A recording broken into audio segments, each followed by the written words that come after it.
Yep. Inside, I want to kill myself. We are on an 0-7 run over the last 2 days. After tonight was just complete bullshit. So that's how I'm going to start off this show. Horrible Sunday, 1-5. I don't even know what to tell you about that. I just don't want to do this anymore. I have never seen anything like this, man. With the slump continuing, 2 straight losses, not a good day at all. 0-4.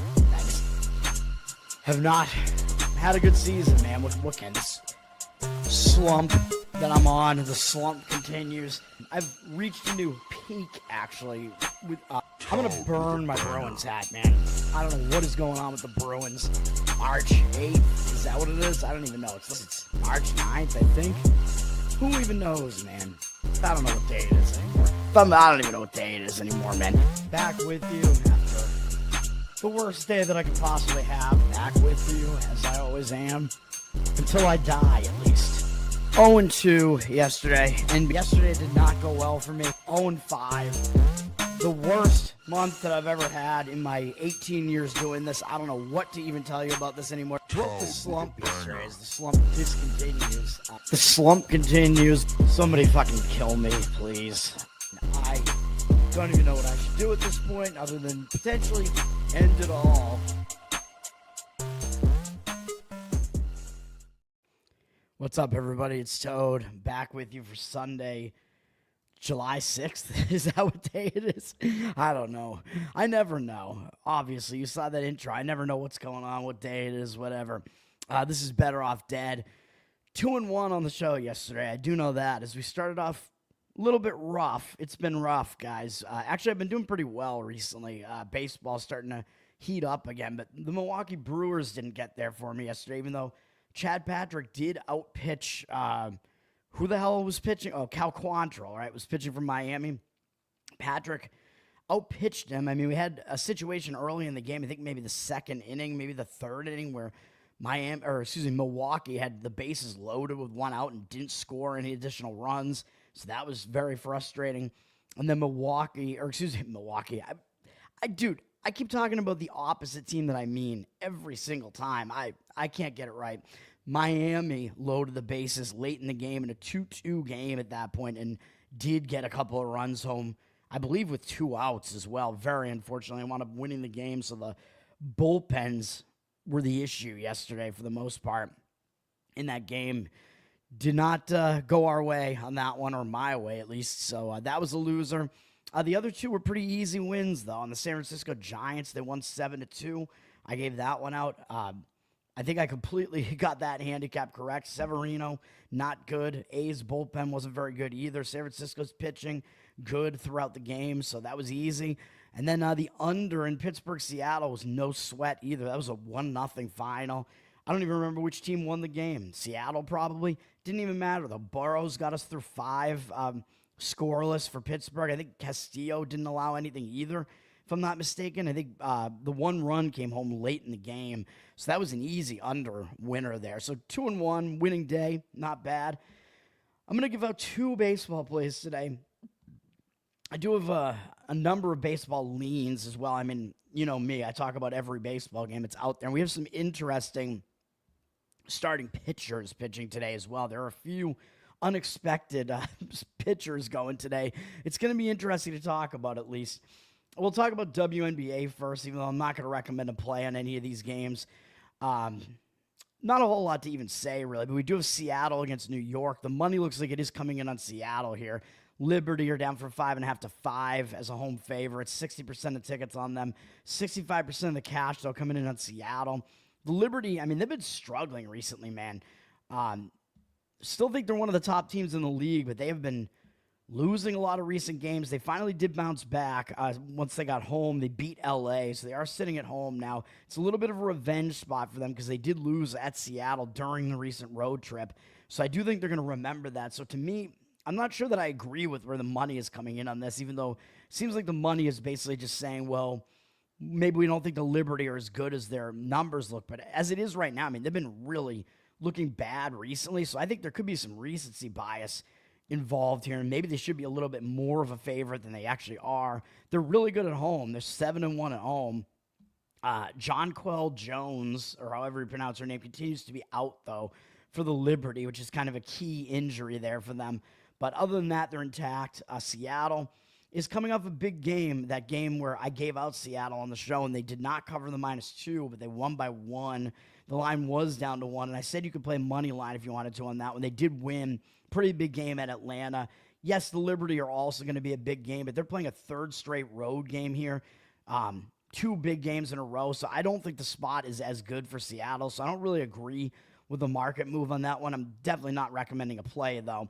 Then we have Vegas at Connecticut. Vegas just got absolutely stomped by Indiana, and that was Indiana without Caitlin Clark as well. Vegas, they just can't get it right, man. I mean, it was their defense and rebounding that was a problem earlier in the season, and now it looks like their offense is a problem, and they got absolutely thrashed, man. But when you come off losing a game by 30 points almost, or, well, whatever that was, 27, to a Clarkless Indiana team, I do think you're going to be a little bit pissed and bounce back from that, even though it is a third straight road game.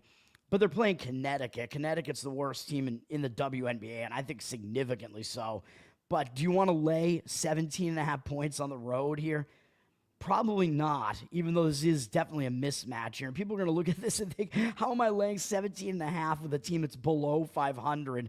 Well, that's just how bad Connecticut is. And I still think Vegas might be a little bit better than the record would suggest. Of course, they did lose a couple of games when Wilson was out, but she is back. This lineup from 16 to 17.5, 67% of tickets, 75% of the cash on the aces. So the money looks like it is coming in on the aces. I wouldn't really disagree with that one. It's just a matter of that line just seems really, really extreme. But maybe it's warranted because Connecticut is that bad. And then Chicago at Minnesota. Chicago also a bad team. Minnesota, very good team. But Minnesota did just play yesterday. So Minnesota is on a back-to-back. They beat Golden State yesterday. They're not traveling. They're staying at home. But they are obviously the team in the worst rest scenario. They're down from 14.5 to 14, another big number here. 50% of tickets, 53% of the cash coming in Chicago.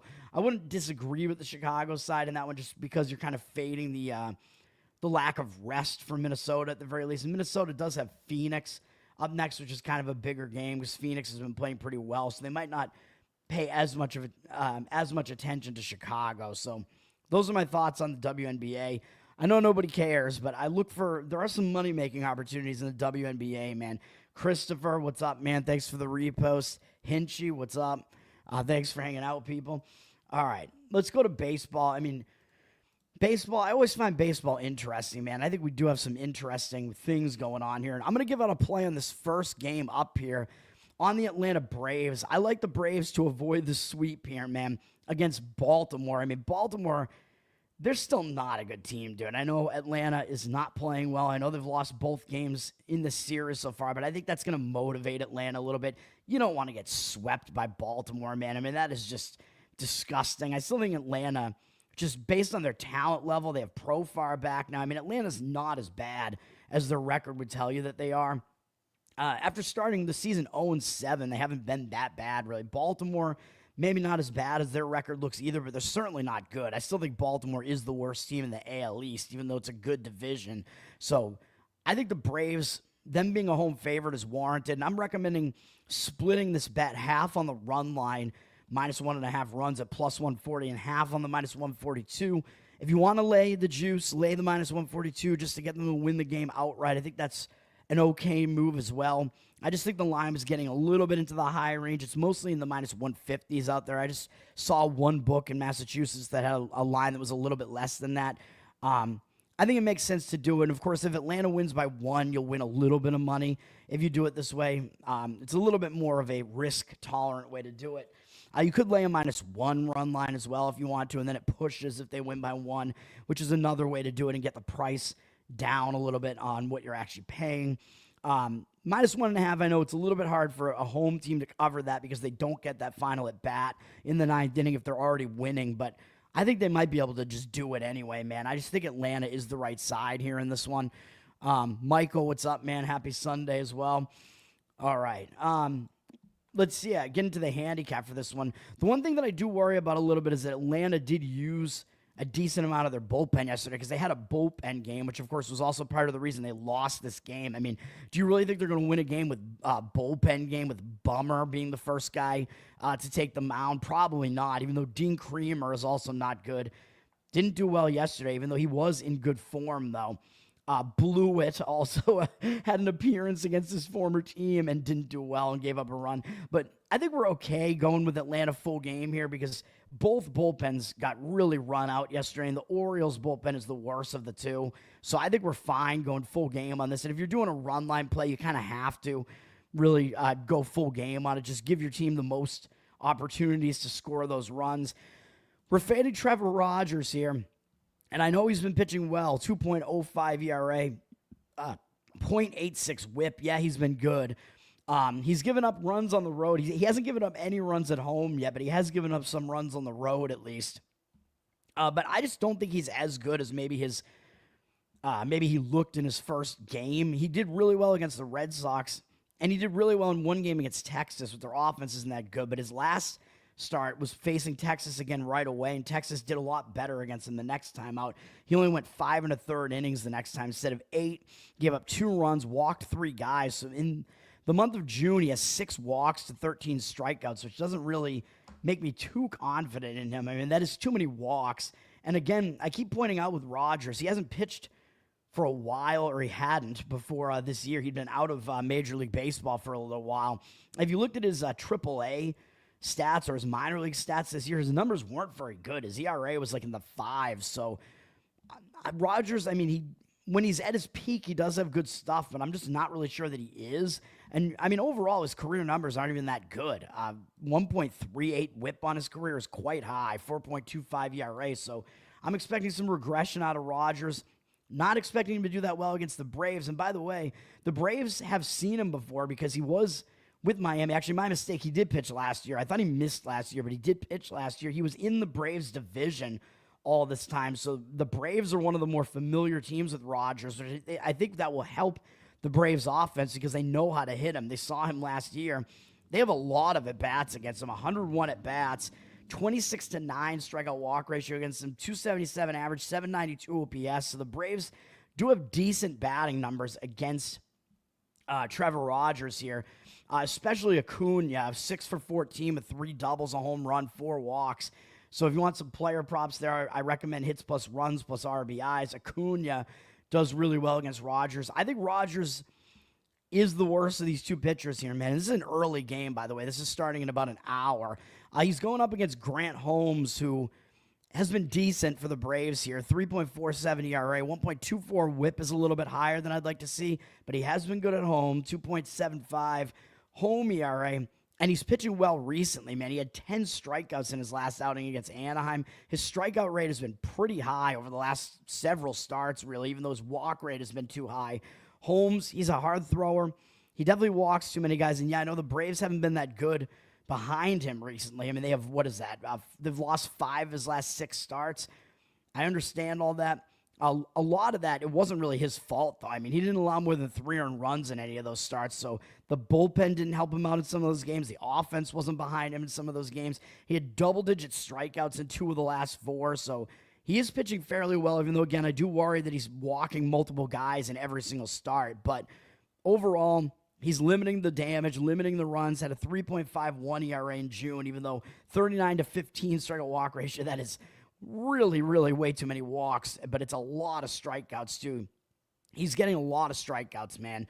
And up against the Orioles, they've never seen him before, so I think that's another advantage to Holmes, where when you have a guy who kind of knows what he's doing, he throws really hard, he's up against an offense that hasn't figured him out yet, they haven't seen him before, they tend to take some time to try to figure him out, so I do think Holmes does have the upper hand here. He's the completely unfamiliar of the two pitchers, so I think familiarity-wise, big advantage to the Braves there, so I'm going with the Braves in that game, and I will clarify once again that I am not actually betting these games right now, even though I'm giving them out as if I were. I mean, I have been doing it for like 18 years, but because I lost my actual job recently, I've kind of just taken a little bit of a step back from it to try to conserve some money, even though maybe I should be doing it because I would be making money recently here on baseball, but whatever, that is the case. I'm only going to have one more play I'm going to give out, and it is going to be on a total.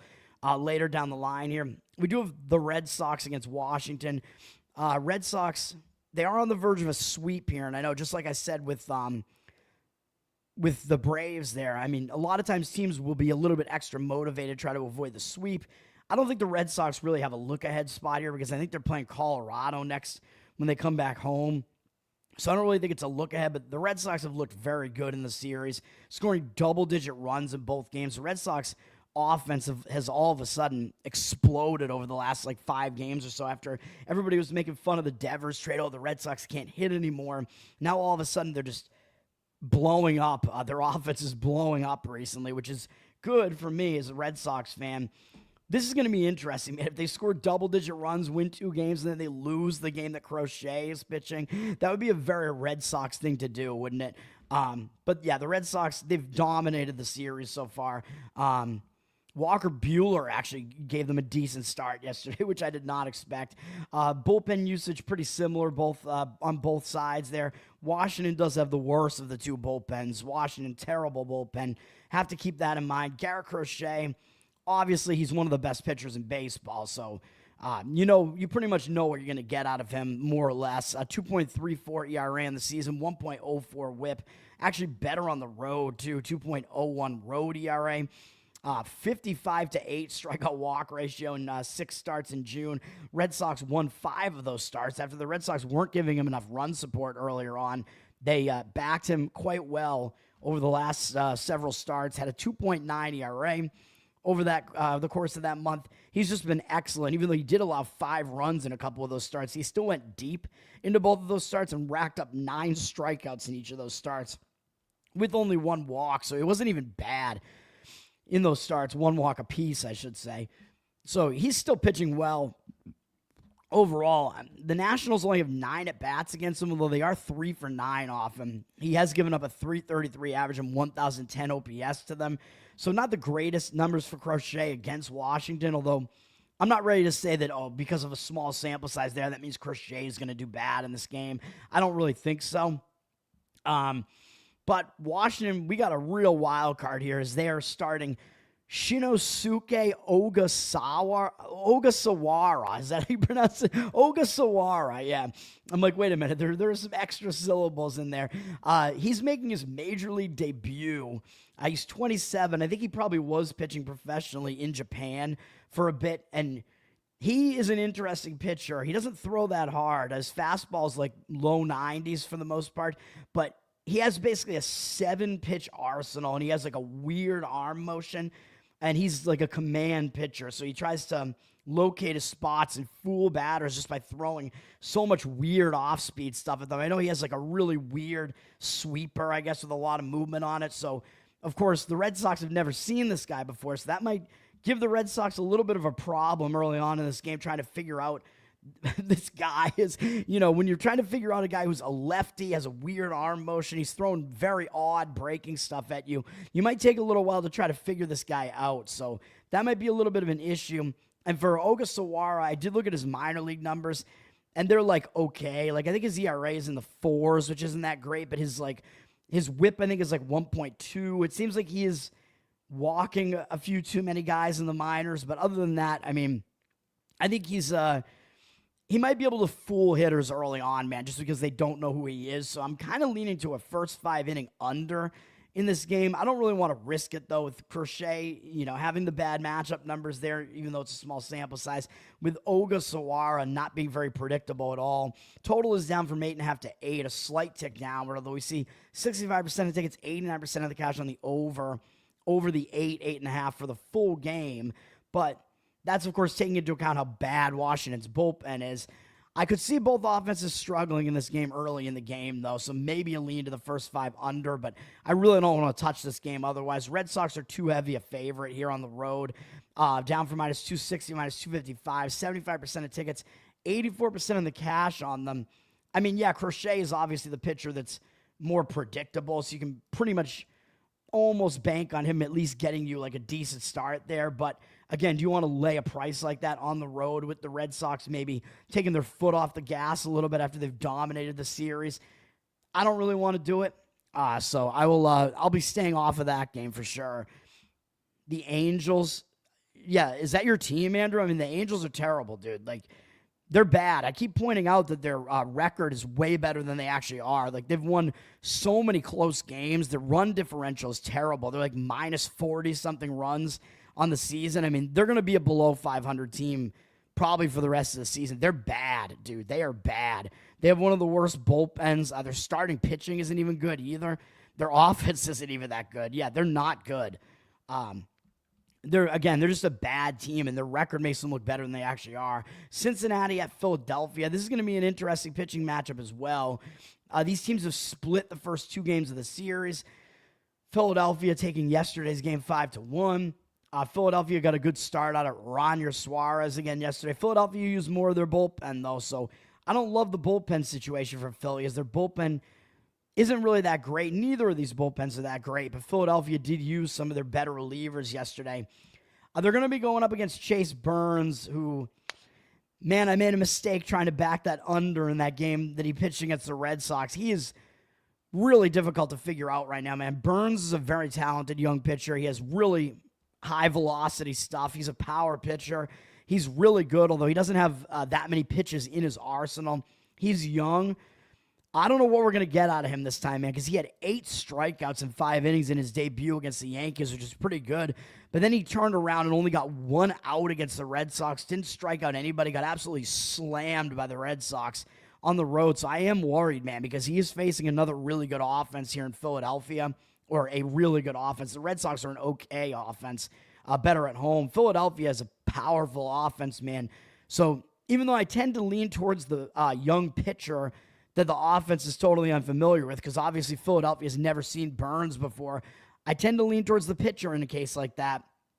Young guy that has really good stuff like that. But after what he did last time out, I don't think he's trending in the right direction right now. I mean, he can't possibly do as bad as that again, but still, I just don't think we could trust Burns here right now, man, even though I would be kind of leaning towards an under in this game anyway, just because I think he does have an edge with the fact that Philadelphia hasn't seen him before. I worry because of Burns' last outing there. He's going up against Zach Wheeler, who obviously is very consistent and very good. A 2.27 ERA, 0.91 whip. Even better at home, 2.05 home ERA. He's been really, really good. 42-7 strikeout walk ratio in June. Philly won 4 of his 5 starts. 0.58 ERA during the month. At least 7 strikeouts in every game, at least 8 in the last 4. Double-digit strikeouts last time out. Allowed no runs in 3 straight starts. Only allowed 2 runs in the entire month of June. I mean, he's pitching insane right now. He's obviously in really great form right now. Numbers against the Reds are decent in 54 at-bats. He doesn't dominate them, but has held them to a 259 batting average and 722 OPS, a 15-6 strikeout walk ratio. So I still think Wheeler is trustworthy here. Burns, I mean, just because he is good and he's totally unfamiliar, I still am kind of leaning towards an under of some form in this game, probably an under first 5 innings. I just think it's a little bit risky with Burns. We see 59% of tickets, 56% of the cash on the over here. So the money looks like it is kind of coming in on the under a little bit. It's a little bit less juiced on the over 8.5 right now. First 5 under is the way that I would probably lean in that game. The Angels for Andrew here up against a really hot Toronto Blue Jays team, man. I'm kind of expecting Toronto to suffer a letdown at some point, man. I was expecting it in the first game of the series because they just swept the Yankees before this in a 4-game series, overtook the lead in the AL East. They're 3 games up on the Yankees now after the Yankees continue to lose.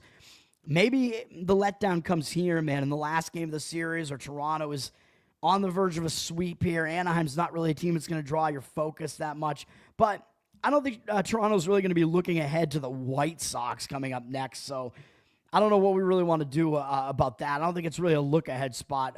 Both games in this series have been extra inning, 4-3 wins for Toronto. Toronto does have the better bullpen. As I mentioned, Anaheim's bullpen is terrible, and Anaheim used more of their bullpen yesterday. As I mentioned yesterday, I thought the Blue Jays had basically every advantage yesterday with a much more consistent starting pitcher, even though I know he's old and he's trying to work his way back. But Kohanowitz is just not a trustworthy pitcher, man, even though he actually went deeper in the game than Scherzer did. Scherzer, maybe they're kind of keeping an eye on his pitch count a little bit. Expected Toronto to win yesterday. They did. I'm kind of expecting them to win again here, man, to be honest, even though, yes, Anaheim's trying to avoid the sweep, but like I keep saying, sometimes you don't want to run in front of a train like the Blue Jays are right now. The Blue Jays have been really good at home, 31-16 record at home. Angels, I mean, again, they're still not even as good as their record would indicate, even though they're below 500. They're a bad team, dude. Their pitching is awful. Yeah, I'm not expecting much out of the Angels here at all, man. Their bullpen is one of the worst in baseball. Tyler Anderson is pitching for them, and he's one of multiple starters that they have who I think started out the season okay and are regressing, and predictably so. Anderson's not good. 4.12 ERA, 1.34 whip on the season. That is a high whip. He's been really bad on the road. 5.48 road ERA. Had one good start last time out on the road with 7 strikeouts. Didn't allow any runs against Atlanta. That actually really surprised me that he was able to do that because he was not in good form prior to that, and I still don't really think he is. He had a 6.93 ERA in June, 24-9 strikeout walk ratio. He still did walk 2 guys in the Atlanta game, so he is still kind of walking too many guys. He's not really striking out that many guys. Some of these starts, he's not going deep. Toronto has good offensive numbers against him, too, and 93 at-bats. They're definitely familiar with him. Vlad Guerrero really does damage against him. 7 for 13 with 2 doubles, 2 walks, 1 strikeout. Overall, he's allowed a 280 average to Toronto, 833 OPS.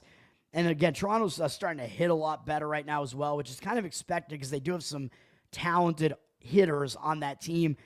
I don't think Anderson's going to do well in that game, man. He's up against Kevin Gausman, who's been kind of a roller coaster. It's kind of hard to predict what you're going to get out of him from start to start. He could be really amazing one start and terrible the next. 4.18 ERA, 1.11 whip. I mean, that's a good whip on the season. He's been a little bit worse at home, though. 4.43 ERA. Coming off only allowing 2 runs against the Yankees, which is a decent start for him. I mean, against a really good offense. Yankees definitely very familiar with him, although he did walk 4 guys in that start. You do have to worry about Gausman's walk numbers. Over the month of June, he had a 5.46 ERA, 29-13 strikeout walk ratio, and walked multiple guys in all but 1 start. Gausman mostly limiting the damage, though. He did have 1 really bad start against a good Arizona offense. Gave up 7 runs, but other than that, he's been pretty consistent recently, not allowing that many runs, which I think might be the case here. I mean, Anaheim's not a very good offense. His numbers are only okay against Anaheim in 105 at-bats, 22-5 strikeout walk ratio is good, 267 average, 729 OPS. Does have generally pretty good numbers against Anaheim, and most of the damage home run-wise, 3 of the 4 home runs he's allowed to Anaheim have all been Mike Trout, who's 8 for 20 off him, 3 home runs, 2 walks. Player prop potential there for sure. If you want to go hits plus runs plus RBIs, Trout does do damage against Gausman, but most of Anaheim's other hitters don't do that well. I'm leaning Toronto in that game. The money seems to disagree with that, though. But again, I think Toronto has the better starter, the better bullpen, and the better offense. So it's like, if you're disagreeing with Toronto, you're really just banking on the situation. You're banking on Toronto just not having a lot of focus here after winning the last 2 games.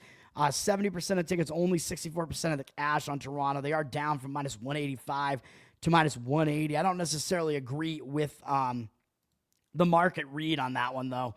Even though you tend to not want to fade the market reads, and I know I faded them yesterday and only went 1-1 in those 2, which is overall a loss. So they're your wife's team, the Angels. They become your team. Did you not have a team before that?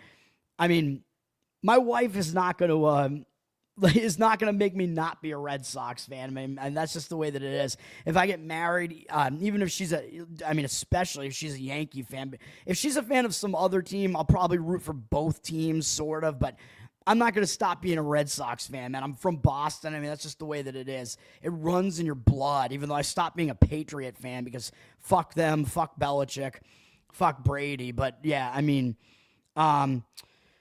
Red Sox, yeah, I'm just not going to get off of that fandom train there, man. And maybe if I find a wife, she won't be into sports, and she'll just root for who I root for. Detroit at Cleveland. Detroit is looking for a sweep here as well, so they might maybe overlook Cleveland here, even though it's a divisional matchup. Cleveland is just awful. They've been terrible recently, especially offensively. Detroit does have Tampa up next. Tampa playing pretty well, so maybe they'll consider that to be a bigger series. Maybe they'll overlook Cleveland in this one a little bit. Yesterday, I mean, this series has been kind of crazy, dude. Detroit won 2-1 and 1-0. Some very low-scoring games in this series. Detroit used only 2 relievers yesterday, not really their greatest relievers. So I think Detroit, they have the bullpen advantage coming into this game. They have the better bullpen anyway, and the more rested bullpen here, but they might not even need to use it because it is Skubal day. Skubal is pitching for Detroit, so it looks like it's fairly likely Detroit is going to get the sweep here with him on the mound. 2.15 ERA, 0.83 whip. I mean, he's a heavy favorite to win the Cy Young. He's really good both home and away. It doesn't even matter. He's pretty much dominating. In the month of June, Detroit won every single one of his 5 starts. 39-7 strikeout walk ratio, 1.89 ERA. Went at least 6 innings in 4 of the 5. Went 7 or more in 3 of the 5. I mean, he is, you know what you're going to get out of Skubal for the most part. He's dominant. Although Cleveland is familiar with him, he has decent numbers against Cleveland anyway, though, and 108 at-bats. Really nice looking 31-4 strikeout walk ratio. Held him to a 250 average, 601 OPS. So not complete domination, but still good numbers for Skubal against this pretty weak Cleveland offense. And he's going up against Gavin Williams, who, even though he has a 3.86 ERA, a 1.46 whip is not good, dude. So his ERA should be higher than it is. He's been a little bit better at home, 3.72 ERA, but I don't see how you can have a whip that's that high and keep getting away with it. And he's not really an extreme ground ball pitcher either, like some of these heavy walk guys. A lot of times they get away with it by inducing a lot of ground balls, which Williams did do that in the month of June, though, where he had 2.57 ERA, an awful, though, 20-13 strikeout walk ratio, but he induced a lot of ground balls. But I just don't think he's that good. He's not in good form. Cleveland's lost 4 of his last 5 starts. He's allowed at least 3 runs in all but one of those starts. It's not like he's pitching exactly that well. He's not going terribly deep into games. He's getting them through it. I mean, he's at least kind of keeping them in the ball game, but I mean, he's not very good. Obviously, Skubal is the way better of the two. Williams does surprisingly have good numbers against Detroit, though, in 57 at-bats, 19-5 strikeout walk ratio, 193 average, 539 OPS. So Williams actually has some better matchup numbers than even Skubal does, but I mean, there's no way that you could say that Williams has the upper hand here. I think Detroit has the upper hand with the starting pitching, with the bullpen, and with the offense. So they have every single advantage here. It's just a matter of price on Detroit here. They're up from -210 to -220 here. 84% of tickets, 93% of the cash. They are public. It looks like some of the money is actually backing Detroit as well. Do you want to do that, though, when they're on the verge of a sweep and you're laying that much of a price on the road? I would say you should not do that. And Detroit has not been winning by margin in this series, so it gets a little bit dicey laying a price like that, man. This could be another under type of game here, man, where probably you're not going to get a whole lot out of Cleveland here. 73% of tickets on the under, only 59% of the cash on the under, but it does look like the money has come in on the under the 7.5. It's a very low total, so odds makers, they're only going to put a total up like that if they think it's going to be a low-scoring game, and I know maybe there's some recency bias in there because this has been a very low-scoring series, but, I mean, it looks like the odds makers are basically telling you it should be a lower scoring game, so maybe under could be worth a look. I don't know if you trust Williams enough, though, even though his matchup numbers are good against Detroit, so we will see. Milwaukee at Miami. This one is an interesting pitching matchup, man. We have 2 bullpens that aren't very good, though, so that's something to keep in mind here. Of course, the bullpen let us down with Milwaukee yesterday. A lot of bullpen usage from the Marlins yesterday. Very surprising the Marlins didn't allow any runs out of their bullpen yesterday. Their bullpen pitched the majority of the game and had a clean sheet, basically, which is not what you would expect against a Brewers team that's a good hitting team on the road. So I don't understand that, but Miami is at the bullpen disadvantage here. They are at a bullpen disadvantage, I should say. Milwaukee has the somewhat better bullpen, even though it's not good, and they're the more rested bullpen. So I think Milwaukee has a bullpen edge. Starting pitching, very interesting. Brandon Woodruff is going to be starting for the Brewers here. I mean, unless they've changed something. I mean, you got to make sure. I go look at pregame here because they're more up to date with who the starting pitchers are going to be. And Houston did change their starting pitcher, by the way, which I'll get to once I get to it. Woodruff, though, for Milwaukee, he's 32 years old. He has not pitched in the majors since 2023, and he's coming off some major injury issues here. I believe that he must have had some sort of surgery. Let me see. I don't see what it is actually, but Woodruff is coming back. I guess he had a setback a month ago. He is coming back now, though. I don't know, man. He's had a rough rehab, it looks like, though. So what are we going to get out of Woodruff? Very tough to figure out. His numbers over his career are actually quite good. He pitched his entire career with Milwaukee between 2017 and 2023 and had a 3.1 ERA, 1.05 whip. Really nice amount of strikeouts, 100-something more strikeouts than innings pitched. 4.5 strikeout walk ratio is really good as well. Not a lot of walks. So his numbers all look quite good. High strikeout rate, not a high walk rate. He's a very talented major league pitcher, man. Very low whip. Very impressive, actually. So Woodruff, if he is back in form, he should be quite good because he's been consistent over his entire career, and people kind of forget who he even is, but he is good.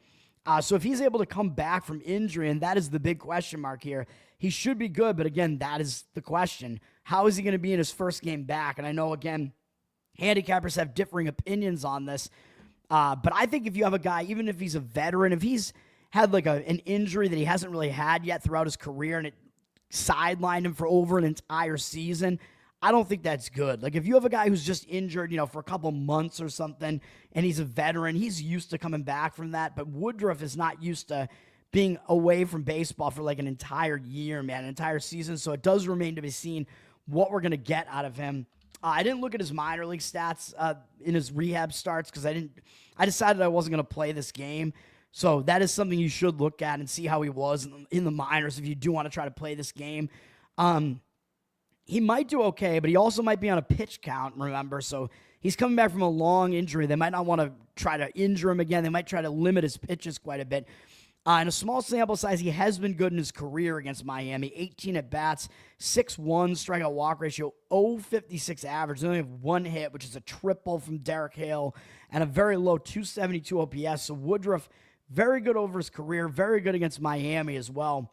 But again, the whole question is, how long is he going to go in this game, and what is he going to look like? And that is what you have to try to predict.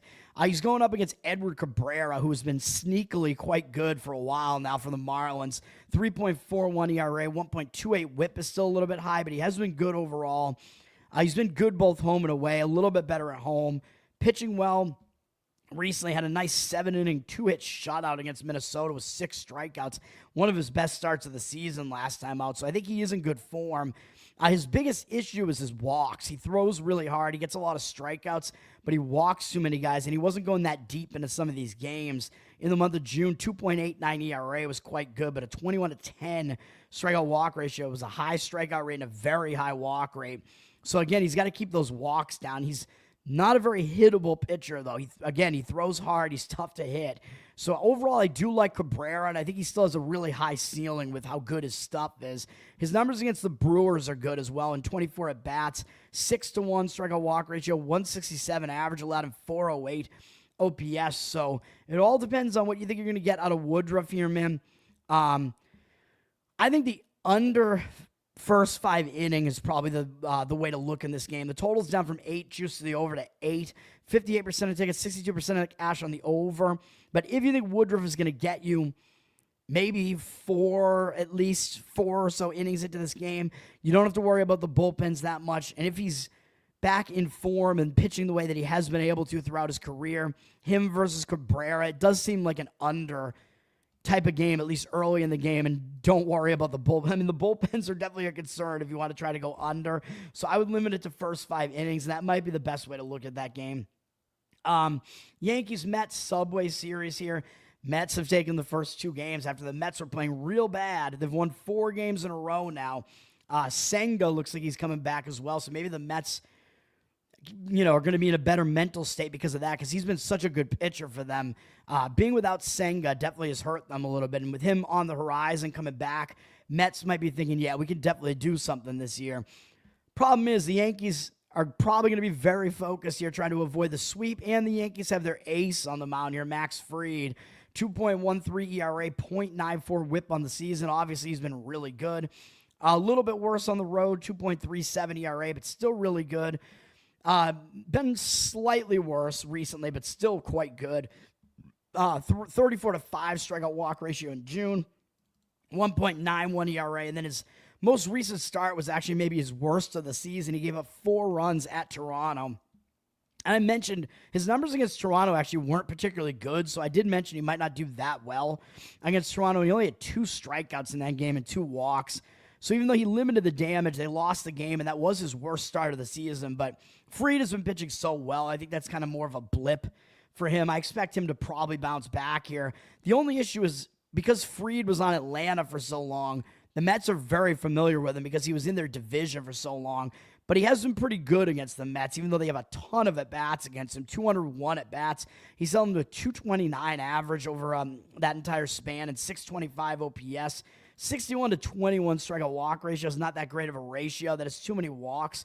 But overall, he's pretty much held the Mets offense in check, even though the Mets are good. So something to keep in mind there. Fried probably will do well in this game, though.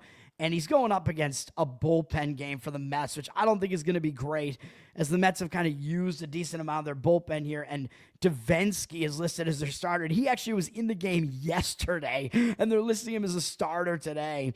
3.38 ERA, 0.94 whip on the season. Sure, good numbers, but he pitched a third of an inning yesterday, and he's gone at most 2 innings in any outing so far this year. And he's actually only been in, 5 games? So he's only pitched in 5 games this season. He hasn't allowed a run since his first appearance way back in April. So he's been scoreless since then in basically 1 inning appearances since then. It looks like he was out for about a month twice. So I don't know if he was in the minors and they brought him back up. I don't know what the deal is here. But Wnba, after he pitched yesterday, he only threw 5 pitches. So yeah, he should be good to go again here. They're probably going to let him just pitch the first inning here. So you're going to get him for the first inning, and then you're going to get the Mets bullpen coming in up against Max Fried. Doesn't look great for the Mets to me, man. Yankees have actually seen Wnba as well, so maybe that 1 inning won't do well either. He won't do well either in that 1 inning. 21 at-bats. They have a 429 average against him. 1,234 OPS, 6 to 4 strikeout walk ratio. So I think you got to say the Yankees have a lot of advantages coming into this game here, man. Even though the Mets generally, I would say, have a better bullpen and have an offense that can at least compete with the Yankees. But Fried versus a Mets bullpen game just looks like way too much of a lopsided game here, with the Yankees trying to avoid a sweep. But the Yankees are public, and the line has moved way against them, dropping from minus 215 to now minus 175. Probably the professional money just thinking, well, you're getting taxed for the Yankees because they're the Yankees, so you can't really lay a price like that on the road. 68% of tickets, 68% of the cash. I would stay away from it as well. I don't think you can lay a price like that with the Yankees on the road. I think if you want to do something with the Yankees, I would say maybe play their team total over, because they might get to Wnba early, and then you're going to get a bullpen game for the rest of the game, which might not work out that well for the Mets. So maybe that's the way I would look at that game. Next up is going to be the other play that I have, and it's, you know me, this is a first 5 inning under Tampa, Minnesota, and I'm keeping it first 5 just because the bullpens have seen some usage in the series recently, so I worry a little bit about the bullpens. And Minnesota's bullpen actually has been pretty bad as of late, so I'm just going to exclude the bullpens and just look at the starting pitching here. And I like how it shapes up here, man. Minnesota is actually on the verge of a sweep here as well, and as I mentioned, Tampa Bay, they do have a fairly big series coming up next against Detroit, so it is possible that I don't know if Tampa will overlook them, though, when Tampa's also trying to avoid a sweep, though. So Tampa might show up focused here as far as the side is concerned. But we're not looking at the side here. We're looking at the starting pitching matchup, and I like both starting pitchers. Rasmussen is pitching for the Rays. He's been quite consistent this year, 2.78 ERA, 1 whip. He's basically been the most consistent pitcher for the Rays. He's been a little bit worse on the road, 3.12 ERA, which is still certainly not bad. He had a bad start last time out against the A's. He gave up 4 runs, only went 3 innings. Might consider that to be a little bit of a blip, though, because Tampa Bay had won 7 of his previous 8 starts. He had allowed 4 earned runs in only 1 other one of those starts, and he'd allowed 0 in 5 of those starts and 2 in the other 2 starts. So he was pitching quite well in most of those starts. A lot of them against bad offenses, though, but one of them was a 6-inning, 1-hit shutout against Minnesota. So the one thing you do have to worry about is, yes, this offense did just see Rasmussen, so a lot of times when an offense just saw this guy, they tend to do a little bit better next time out. But I just think Rasmussen is pretty consistently good, and I just think he might match up well against a Minnesota offense that's not very good. We don't need him to go 6 innings and give up only 1 hit and no runs this time. We just need him to be good enough to get us under this total here in the early going here. His numbers against Minnesota in his career are pretty good. 57 at-bats. He's held him to a 193 average, 579 OPS. Good numbers. 11-4 strikeout walk ratio. Not terrific. I mean, Rasmussen's not really that much of a strikeout guy. But, again, he's limiting the damage. He looks like he has a good matchup here. And he's up against Joe Ryan, who's actually the better of these two pitchers. 2.75 ERA, 0.87 whip. Been very good both home and away. It doesn't even really matter for him. Joe Ryan, he's pitching well, even though his team has lost 3 of his last 4 starts. It's not really his fault. The bullpen imploded in one of the games, and he got no run support in the other games. He's been pitching well. Had a 3.49 ERA in the month of June, 32-11 strikeout walk ratio. So his walks were kind of getting a little bit dicey because he's not a guy that usually walks that many guys, but his walks have gotten back under wraps. Last 2 outings, he hasn't walked anybody, and he struck out 12 and went at least 6 innings in both starts. Only allowed 8 hits over 15 innings and 1 run total against Seattle and Miami. I mean, I know Miami's not a good offense. Seattle's okay, but Ryan looks like he is coming back into form, and he is usually good and a pretty consistently good pitcher. He did pitch well against Tampa back on May 27th, had a similar start to what Rasmussen's was. He went 6 innings, only allowing 1 run, 5 hits. So he had a good start against Tampa. So again, yes, I know both offenses are going to be recently familiar with these pitchers, but these pitchers are not a mystery anyway, man. So it gets to a point where it's like, these are just veteran pitchers that pitch pretty well, and they match up pretty well against these particular opponents. And again, I don't think Minnesota's offense is very good. Tampa's is okay, but Ryan is a good enough pitcher to hold them down. And in 47 at-bats against him, he's held them to a 213 average, 585 OPS, 14-2 strikeout walk ratio. So I like the under early in this game, man. Under first 5 innings. I think this is a more predictable one, even though it looks like conflicting market read because the total dropped from 8 juice to the over to a straight 8, but now we see 68% of tickets on the under, 53% of the cash on the over on the full game. So I worry about that with the cash percentage disagreeing with me, but the initial move was towards an under. So the move on the total itself. So that's what I'm going with. And the money does look like it's coming in on Minnesota to complete the sweep here. Up from -125 to -126. 74% of the cash on them, but 74% of tickets on Tampa. So the money seems to be backing Joe Ryan and Minnesota in this one. That seems a little bit dicey to me, even though I would generally agree Joe Ryan is the better of those two starting pitchers. But again, I think under is the way to look there early in that game and just discount the bullpens. White Sox are at the Rockies in this battle of the worst. The Rockies have lost both games, too, which is kind of crazy. What are we going to get in this game? I have no idea, man. I mean, this is a very hard-to-predict series. We did get not a whole lot of bullpen usage yesterday from either team, so the bullpens are actually kind of intact, but both bullpens are bad. Shane Smith is pitching for the White Sox, and he was having a good season, but he seems to be starting to wear out a little bit, man. A lot of times these rookies, because they're not used to pitching long seasons, and I know we're only at the halfway point of the season, but he looks like he's starting to wear out because he's been a lot worse recently. Or maybe the league's starting to figure him out a little bit. But 3.86 ERA in the season, 1.31 whip. Not a great whip, and he was pitching really well again, like I said, until recently. Not quite as good. Has a 3.6 road ERA, although he is having to pitch at Colorado now. So even though he's been good on the road generally, it might not work out for him in Coors Field. And again, his last 3 starts have been bad. He's allowed 5 or more runs in all 3. His strikeout walk ratio has become worse in those recent starts. He has not been as good, man. So he is faltering as of late. I think he's just kind of running out of steam. Yes, Colorado's never seen him before. So usually a young pitcher will have an edge against an offense, especially a bad offense like Colorado that's never seen him before. But I don't know if we could trust Smith, and I think we could say the same thing about Dollander on the other side, who's been pretty bad all season, unfortunately, in his rookie season. 6.65 ERA, 1.51 whip, not good. He's been really bad at home, 9.62 ERA, not being able to limit the damage at all at Coors Field, and he hasn't been pitching well as of late either. Walking way too many guys, giving up a lot of runs. He's given up multiple runs in every start going all the way back to the beginning of May. He's given up at least 5 in 2 of the last 5, at least 3 in 4 of the last 5.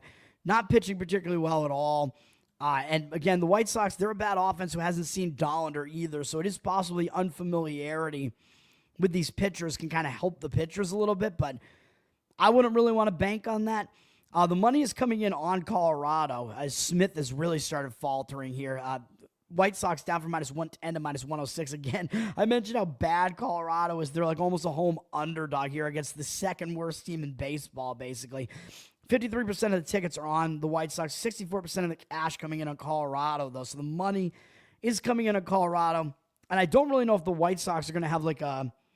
Or I don't know if it happened yesterday or today because I don't know when the news came out. But, of course, Bobby Jenks died, even though he was in his 40s, man. I think he had stomach cancer, and he was living in Portugal, and he was a closer for the White Sox when they won the World Series in 2005. He wasn't around for that long. I mean, I think he was kind of too overweight to kind of sustain his career, and I think he was actually on the Red Sox very briefly at the end of his career as well. He didn't have a long career, but he was mostly known as being a closer for the White Sox for a bit, but unfortunately, yeah, he died, so I don't know if that will kind of motivate the White Sox a little bit to try to play for him, but I don't necessarily know. But the money does look like it's coming in on Colorado, and this is not in Chicago, so we'll see what happens in that game. Houston at the Dodgers. Houston is on the verge of a sweep here over the Dodgers. Crazy, man. But I mentioned yesterday the Dodgers, they had Ohtani as the starter. He did fine, but a Dodgers bullpen game, bringing in Robleski, first guy out of the bullpen yesterday. I didn't think that was going to be a good idea. And Houston was able to win. Framber Valdez was the way to look, which I mentioned yesterday. Houston was able to get the job done. But in this game, I don't think Houston is the right side in this game, man. LA trying to avoid the sweep here. I think they're going to be able to do it in this one. Even though ESPN does have Colton Gordon listed as the starter, I think pregame is correct, and I think it is going to be Ryan Gusto in this game. But I would agree with the Dodgers regardless of whether it's Gordon or Gusto. But I think if it's Gusto, I think the Dodgers are a stronger play if it's Gusto. We can bring up Gusto here because I think it is going to be him.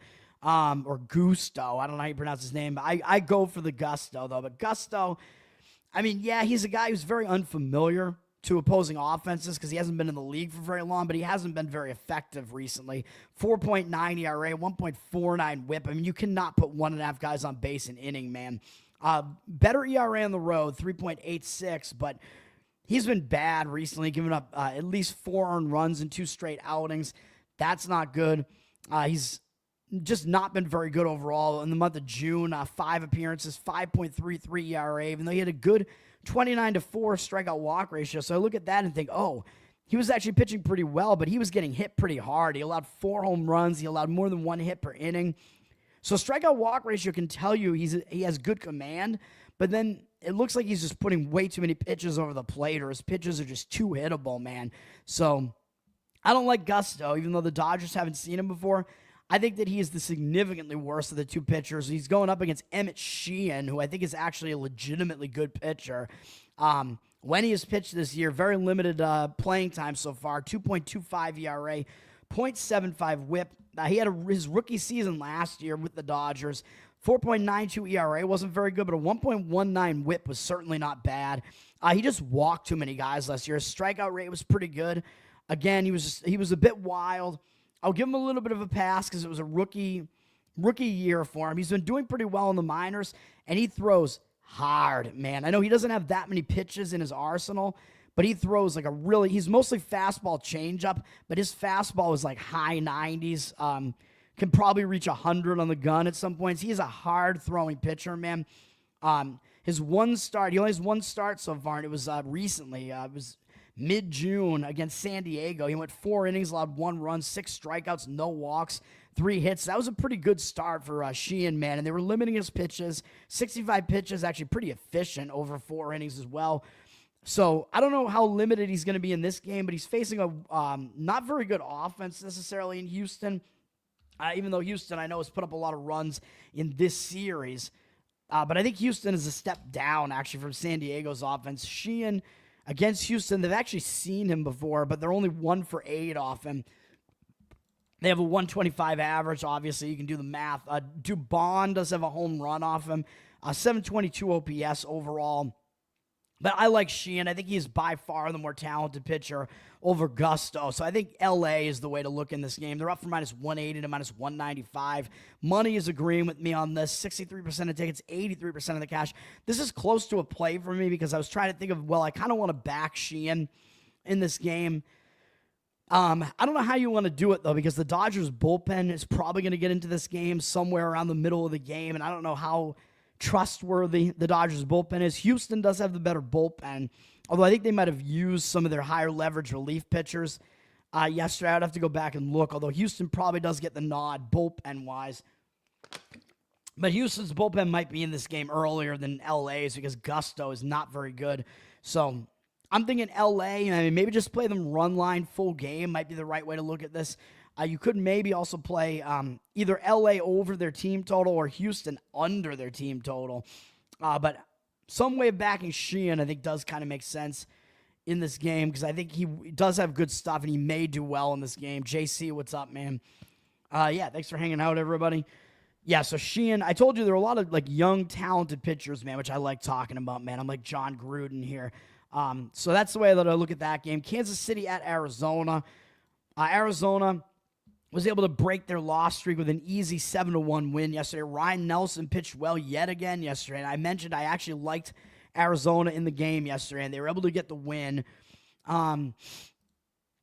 Today, maybe not so much. I mean, well, I don't know, man. Arizona's bullpen, they're not a good bullpen. Kansas City, though, is going to have Michael Lorenzen start. Even though Kansas City does have a good bullpen, I don't think Lorenzen is very trustworthy. 4.95 ERA, 1.37 whip. That's not good. 5.68 road ERA is certainly not good. He's been pretty bad on the road. Bad home road splits, and he hasn't been pitching well recently either. Had a 6.31 ERA in June. 21-9 strikeout walk ratio, even though he was getting backed by a lot of run support. So his team has actually won 4 of his last 6 starts, including one at Seattle, where he allowed 3 runs and only lasted 4 2/3, which is also not very impressive. But his team got him some runs, even though the Royals' offense sucks. He did have 5 strikeouts, no walks in that game, at least.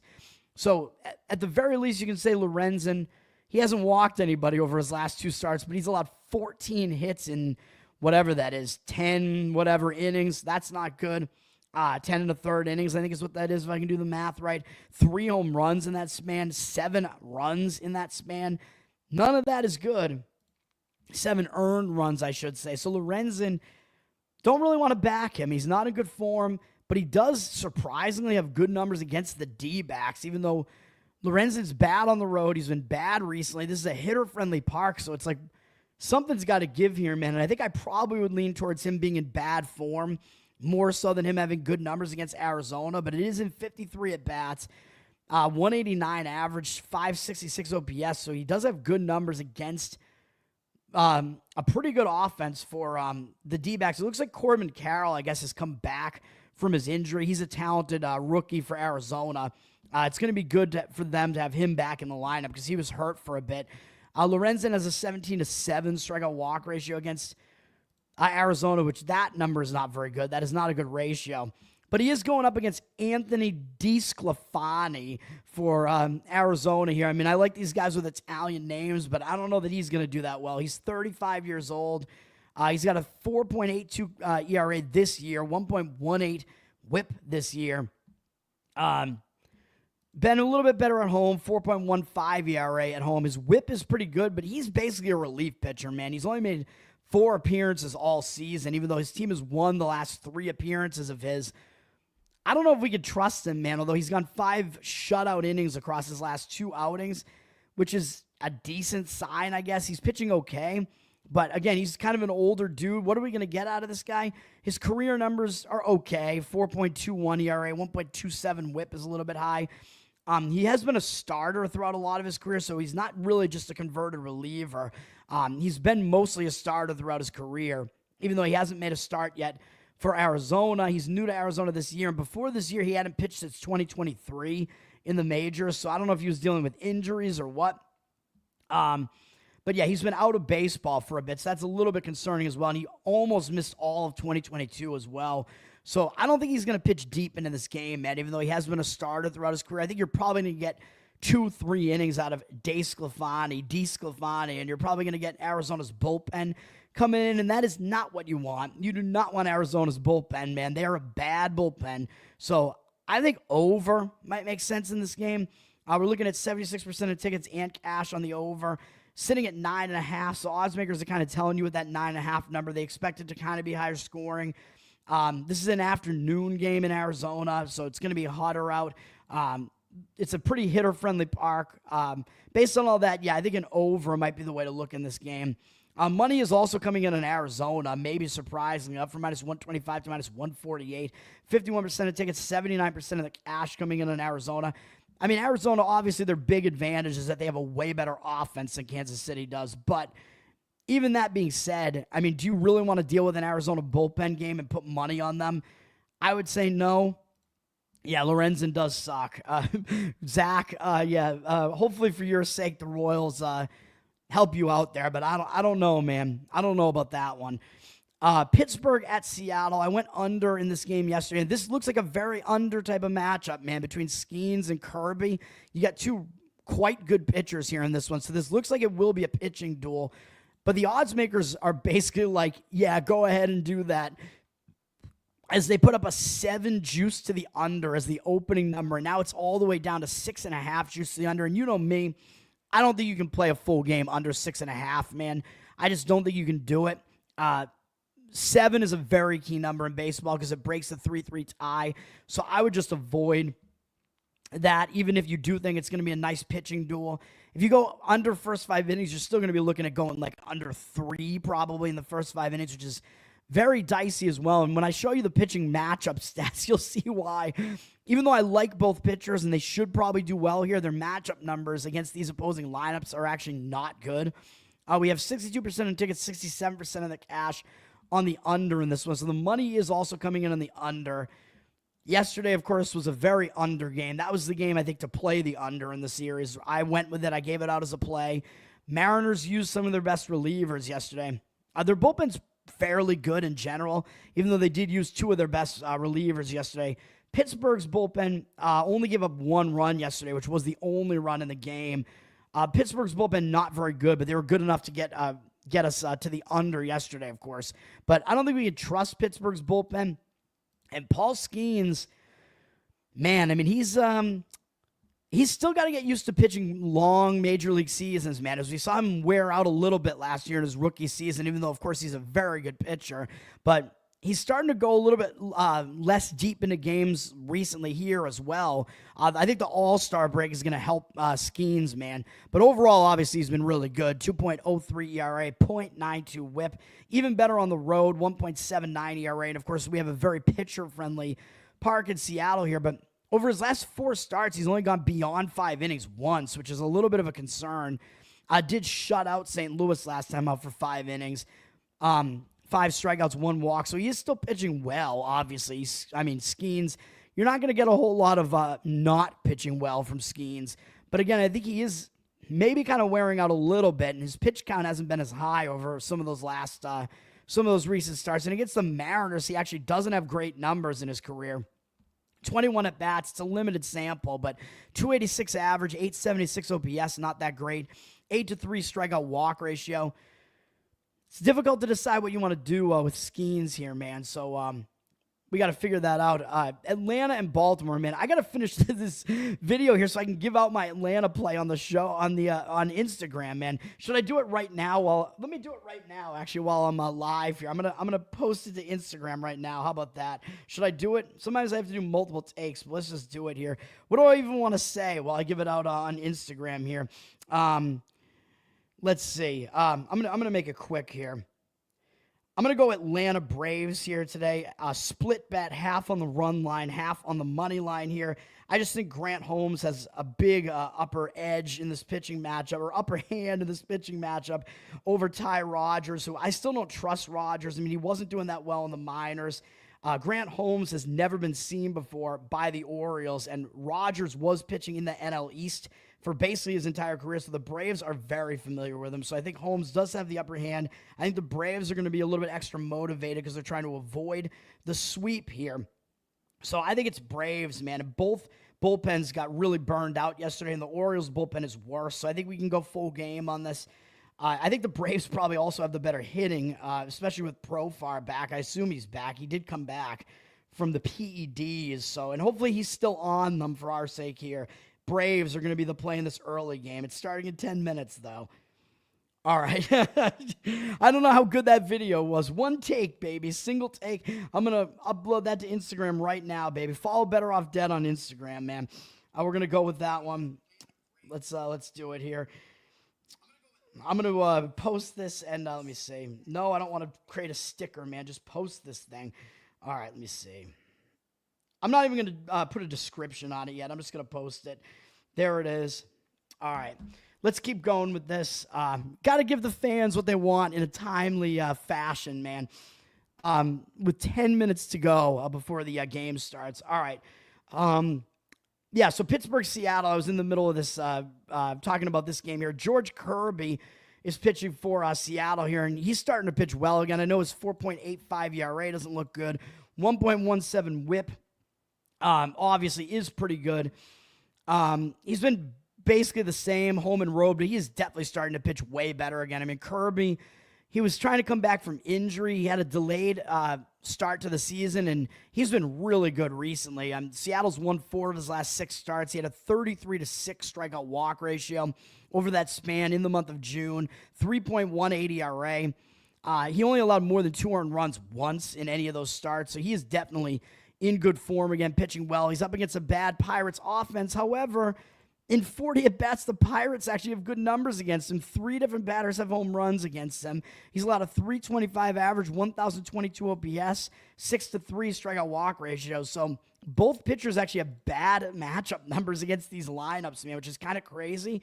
So I think you're really taking a risk if you want to take a shot with the under in this game, even though I kind of do think both pitchers should do okay here, but I think the lean is probably to Seattle if you want to play this game. I think Seattle on the money line actually might be the way to look because they do have the better bullpen. And I think as long as Kirby can battle Skeens, which I think he does have the ability to do here, you get all the rest of the advantages on the Seattle side, man. Their bullpen is better.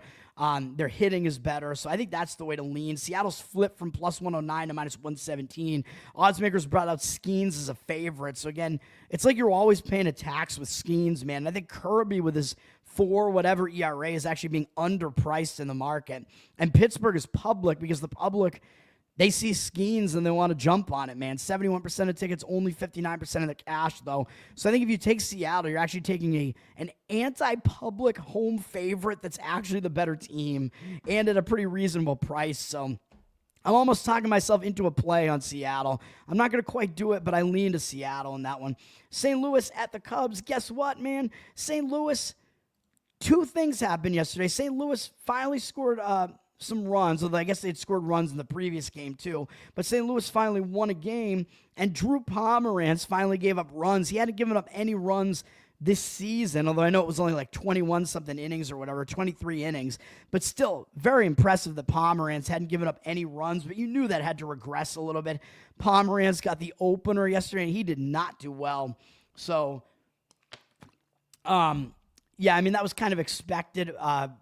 St. Louis finally got the win yesterday. As I told you yesterday, I kind of liked Liberatore versus like a Cubs bullpen game. I thought Liberatore had the edge in that matchup. We saw a lot of bullpen usage on both sides here, man. A lot of guys came out of the bullpen for the Cubs.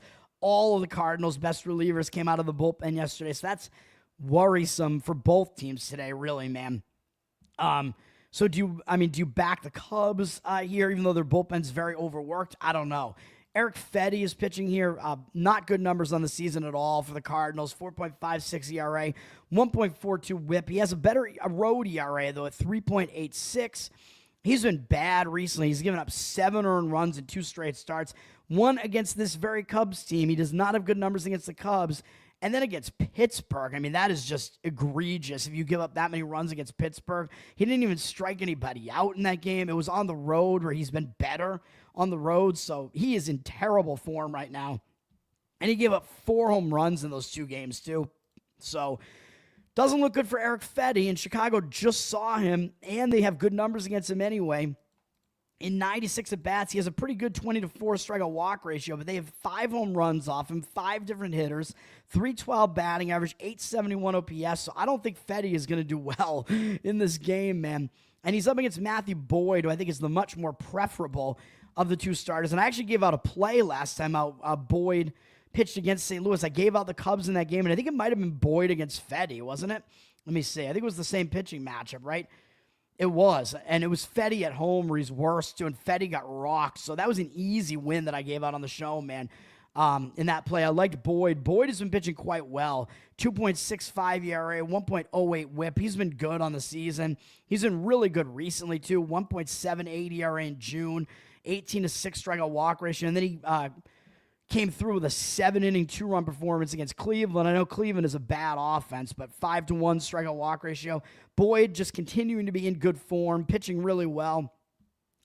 Basically good both home and away. It doesn't even matter. And he's pretty much dominated St. Louis. 43 at-bats against him, 10-2 strikeout walk ratio, 116 average, 318 OPS. So Boyd has been good. Yes, I know, though, St. Louis did just see him recently.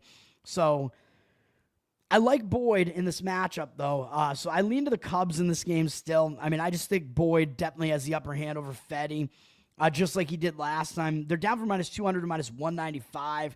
87% of tickets, 97% of the cash coming in on the Cubs. So the money does look like it's coming in on the Cubs.